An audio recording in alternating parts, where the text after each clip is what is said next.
As Wisconsin reports another record-breaking day in COVID campus cases. In the throes of a coronavirus outbreak, thousands of students are quarantined indoors. Have voted to postpone the numbers during a COVID outbreak on Wisconsin's campus. The bottom line is we're going to play football. The school wants to bring in revenue from the sports, but at the same time, ignoring all of the funding issues that the smaller clubs have, ignoring all the revenue that the bigger sports are bringing in, I feel like the safety of the students should come first. My name is Jordan. I'm on the fencing team. I only started fencing last year when I was a freshman, and I'm a sophomore now, but it's been a very fun time. Everyone on the fencing team is very welcoming. We're more of a recreational club activity rather than like a varsity activity. So a lot of what we do in terms of practices, tournaments, fundraising, volunteer events, that's all student run.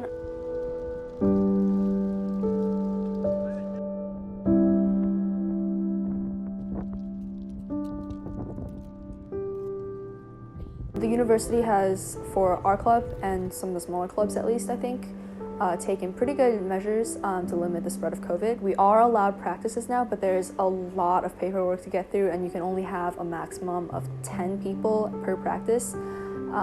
We're not allowed to use our old practice spaces in Lathrop Hall, which is where we are now.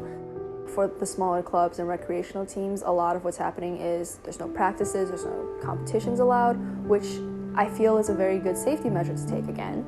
But I'm not seeing those same precautions being taken for some of the bigger earning sports like football. We have major breaking news coming from the Big Ten. They have released a statement that confirms the conference is coming back to play football this fall. Adjustments have been made to allow them to have their practices and tournaments, whereas the smaller clubs have not seen any of that. You know, they're a varsity sport, they're competing at national levels, whereas we are local. We're never really going to get to national level with the funding and the resources that we have and the lack of a coach. On top of that, it's in the school's financial interest to support these bigger clubs and ensure that they keep going because they're the ones bringing in most of the recreational revenue for Madison. The school is, I think, allowing them some leeway in how safe they are, essentially, whereas they're cracking down more on the recreational smaller clubs. MFC, they've decided for sure that there's not going to be any competitions fall semester. So there's just a lot of uncertainty going on with that. There's a lot of decisions that need to be made that the club and this particular university have no real say in. Fencing is a bigger sport overseas than it is in the US, where football is kind of our national sport. Badger football is making a comeback, and many consider it welcome news, even on a campus in the throes of a coronavirus outbreak. So the cultural differences, I think, are part of why there's different responses to different sports.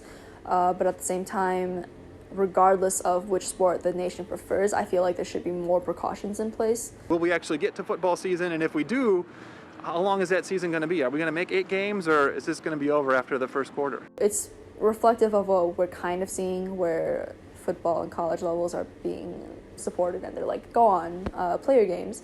But then other smaller sports like fencing are kind of being shut down, essentially.